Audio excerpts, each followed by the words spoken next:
नमस्कार दोस्तों। क्या नरेंद्र मोदी ने 2014 में चुनाव जीतने के लिए जो वायदे किए थे, भारतीय जनता पार्टी ने जो अपना संकल्प पत्र जारी किया था, वो पूरा हुआ है? शायद नहीं। क्या कांग्रेस के बिना कोई भी विपक्षी दल बन सकता है या सत्ता पा सकता है? जवाब होगा नहीं। क्या भारत की अर्थव्यवस्था सुरक्षित है, चंद पूंजीपतियों के हाथ में नहीं है? तो फिर जवाब आएगा नहीं। इन सब पर जब मैं बोलता हूं तो उसके पीछे वजह होती है, और वजह समझिए। जिस तरीके से झूठ बोला गया वो हमारे सामने है। 2014 के लोकसभा चुनाव के समय में जो भारतीय जनता पार्टी का संकल्प पत्र आया, जो विज्ञापन सारे चैनलों और अखबारों में चलता था, वो था सबका विकास, बहुत हुई महंगाई की मार, नारी पर अत्याचार, बेरोजगारी की मार, भ्रष्टाचार मुक्त भारत, विदेशों में जमा काला धन, किसानों की दुगनी आय, और ये इस तरीके से हुआ करते थे। लेकिन आज स्थिति क्या है? महंगाई, ये 2014 से तुलना करेंगे 2022 की, तो स्थिति ये है कि कोई ऐसी चीज नहीं है जो 4 गुने दाम पे नहीं हो गई हो।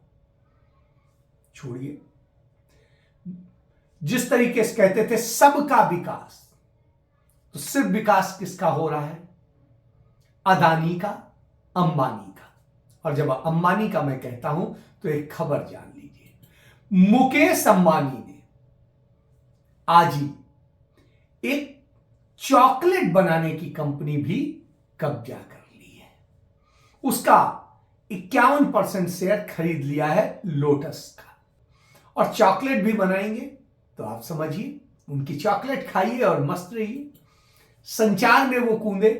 जियो को आप देख लीजिए, आज कब्जा कराया जा रहा है जगह जगह। मैं बताता हूं जहां कहीं पे वो नहीं है।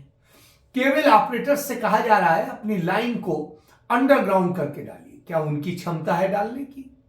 नहीं, तो फिर भाई बंद कर दीजिए। तो क्या कहते हैं नगर निगम के अफसर कि तो फिर आप उसका कनेक्शन लीजिए ना, जियो का, क्यों इसके चक्कर में पड़े? समझिए, यह दशा है। तो जब यह हालत हो तो आप समझिए कि देश कितनी आप पर प्रगति कर रहा है, कितनी दया है। तो यह स्थिति है। तो मुकेश अंबानी इसके मालिक बन रहा है। दूसरी तरफ क्या हो रहा है? दूसरी तरफ यह हो रहा है कि भारत का करंट अकाउंट डेफिसिट जो है, करंट अकाउंट का जो घाटा है, वो रिकॉर्ड स्तर पर पहुंच चुका है। भारत की जीडीपी 6.25% की है, 6.5% की है, जो भी है। लेकिन ये जो घाटा है वो भारत की जीडीपी का यानी 4.5% के करीब है, 4.4%। तो आप समझिए 4.4% है, तो यानी 6.5% कमाएंगे और कहां जाएगा? 4.5% घाटे में चला जाएगा। बचा क्या? बाबा जी का। तो ये समझिए, सीएडी जिसे कहते हैं, चालू खाता घाटा, उस सबसे ऊंचे स्तर पे पहुंच गया आज 29 दिसंबर को।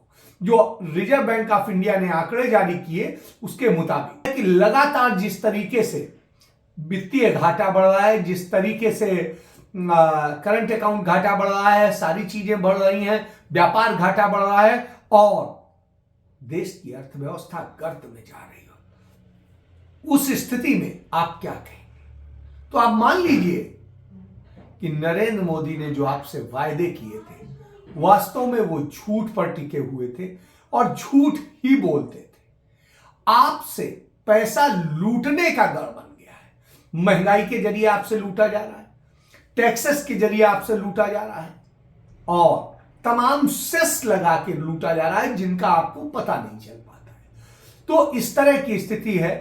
तो आपके लिए खुश हो जाइए कि नरेंद्र मोदी ने कहा था अब हुई बहुत महंगाई की मांग, सबका विकास। तो विकास किसका हुआ? अंबानी का और अदानी का। तो हुजूर अदानी पे ही बात करते हैं। गौतम अदानी का एक इंटरव्यू इंडिया टुडे ने लिया। Individual and the world's third richest man. His empire is India's biggest global story, and he's our newsmaker of the year. How would you respond to your critics who say that your rise and your meteoric rise was because of Prime Minister Narendra Modi? See, Prime Minister Modi and myself both are coming from state of Gujarat, and that makes me the easy target of such business allegations. Inside the mind of the reclusive billionaire. और इत्तेफाक से जो interview लिया जिन्होंने, वो मेरे दोस्त हैं राज चिंगप्पा, वो ट्रिब्यून में यहाँ चीफ एडिटर हुआ करते थे। हम दोनों साथ में बहुत बार यात्रा करते थे, कि गाड़ी से करते थे। आप समझिए, तब वो मुझे जो बताया करते थे सिद्धांत, आज वो इंटरव्यू जिस तरह से करते हैं, लगता है कि पत्रकारिता तो खत्म हो गई है।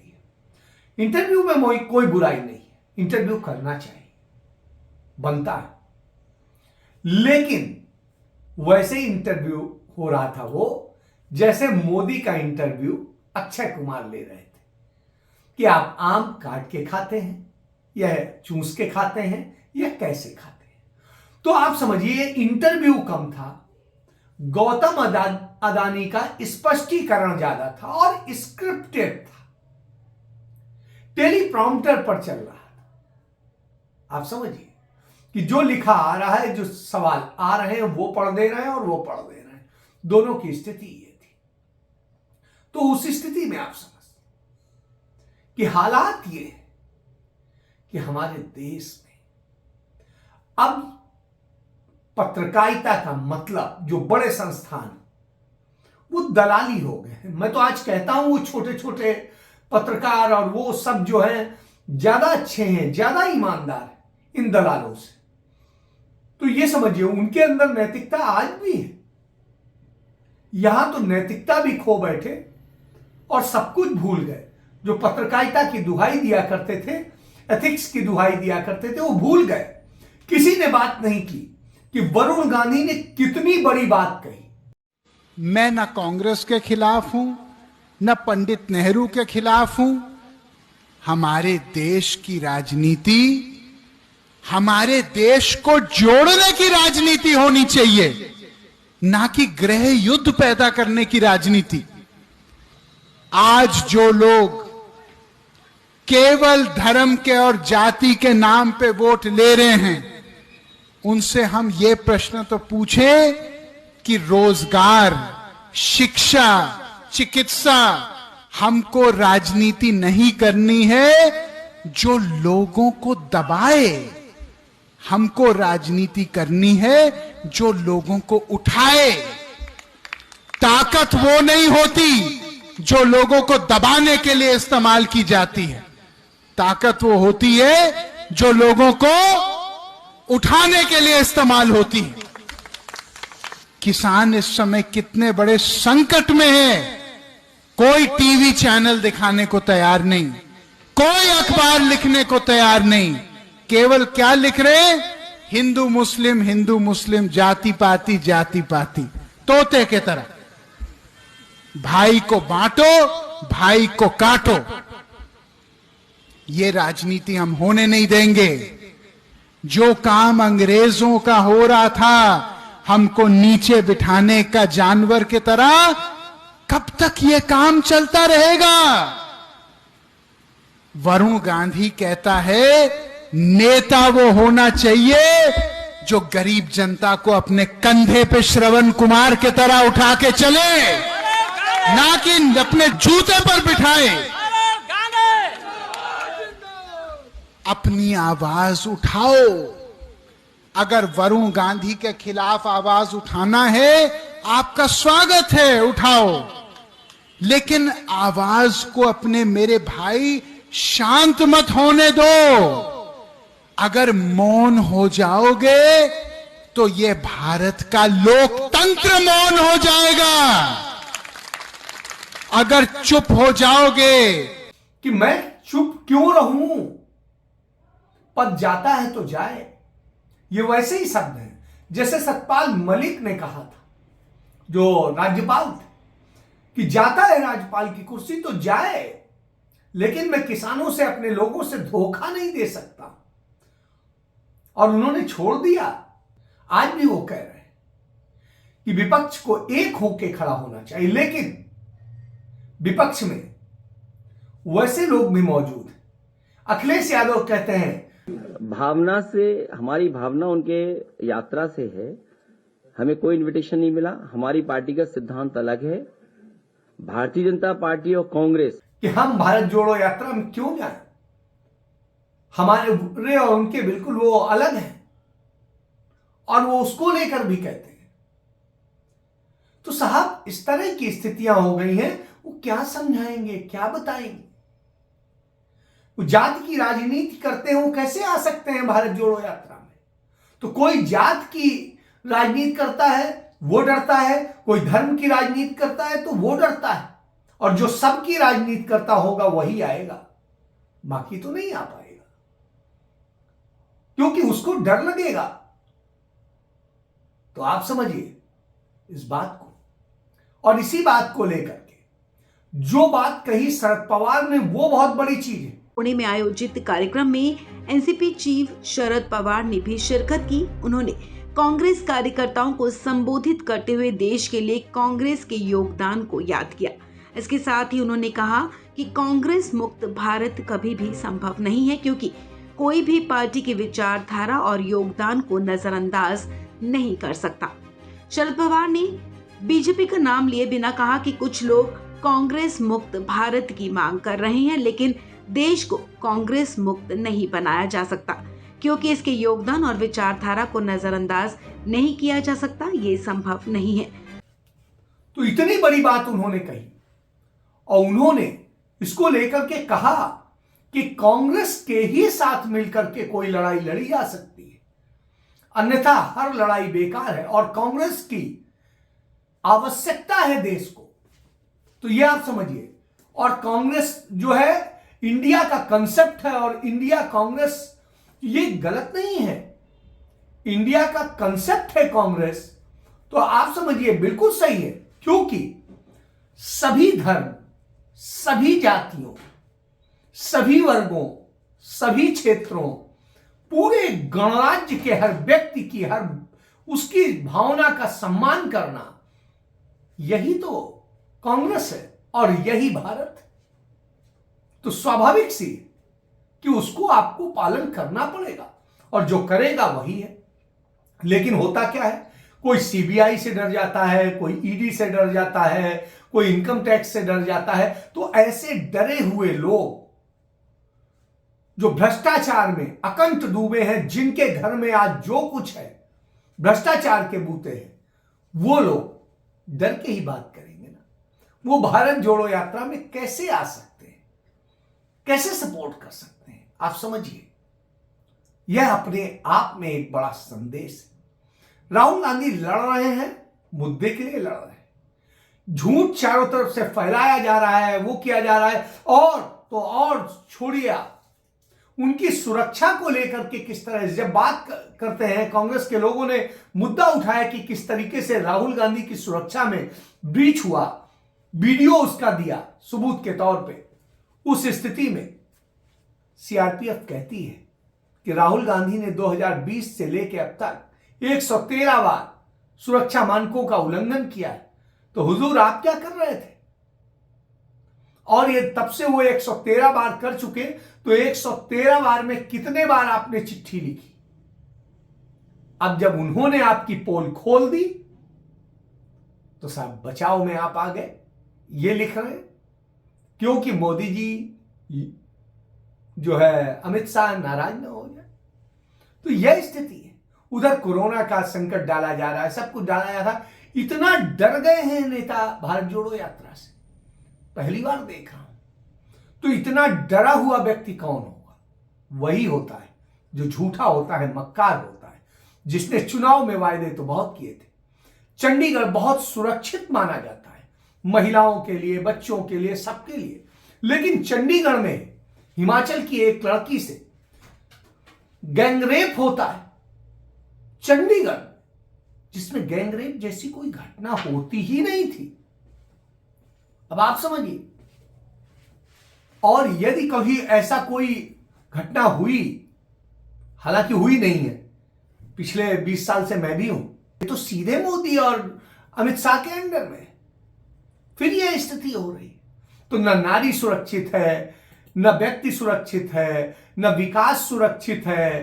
तो आप बेरोजगारी की, बहुत हुई बेरोजगारी की मार कहते थे, आज बेरोजगारी पूरी दुनिया में बेरोजगारों की संख्या सबसे ज्यादा हिंदुस्तान में। भुखमरी की स्थिति जो है भारत में सबसे ज्यादा है। तो भुखमरे हैं, कुपोषित हैं, बेरोजगार, ये स्थिति है।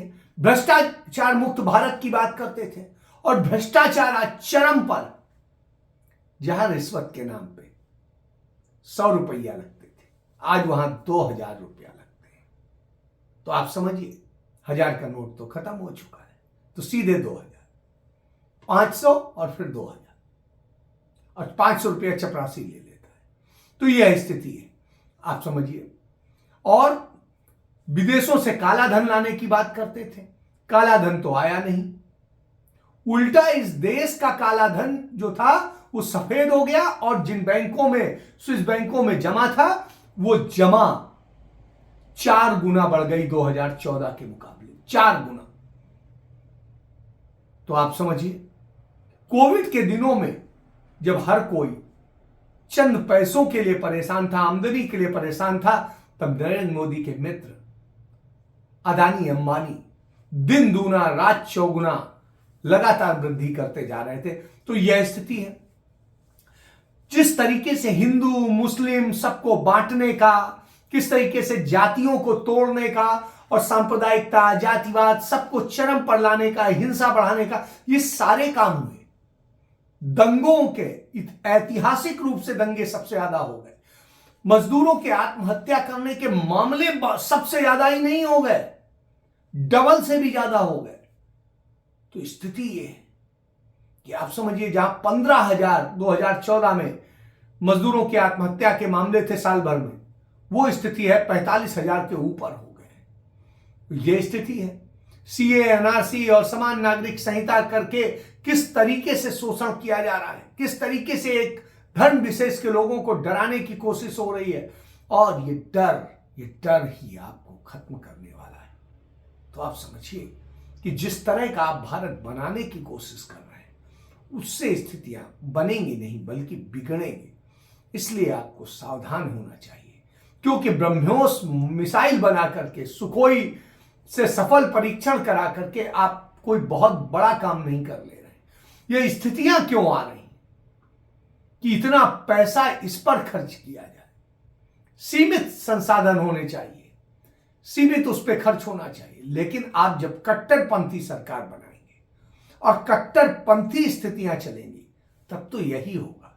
तब आपको खतरा भी बढ़ेगा, बहुत सारी चीजें बढ़ेंगी। इसलिए आप इसको समझिए कि किस तरह की स्थितियों में आप ले जा रहे हैं। आज गुरु गोविंद सिंह जी का प्रकाश पर्व है। मैं उनको नमन करते हुए यही आपसे कहता हूं कि जो गुरु जी ने शिक्षा दी, जो उन्होंने गुरु ग्रंथ साहब को एकत्र किया, सबकी वाणी एकत्र की, उसमें कबीर की भी वाणी है, उसमें रहीम की भी वाणी है, उसमें भगवान शिव का भी जिक्र है, और उसमें अल्लाह ताला का भी जिक्र है। तो आप समझिए कि उन्होंने सबको समाहित किया। जो इंडिया का कंसेप्ट है, भारत का कंसेप्ट है, जो कांग्रेस का कंसेप्ट है, वो दिखाई देता है। और उन्होंने अन्याय के खिलाफ लड़ाई लड़ी, शहीद हुए। तो स्वाभाविक सी है कि उनसे हमें सीखना चाहिए, क्योंकि ये देश हमारा है, और इस देश में आपके साथ, आपकी भावनाओं के साथ ठगी हो रही है, लूट हो रही है।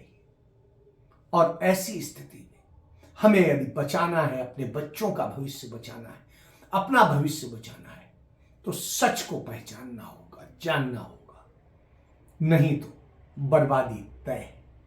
इसके साथ अपनी बात समाप्त करता हूं। जय हिंद, जय भारत।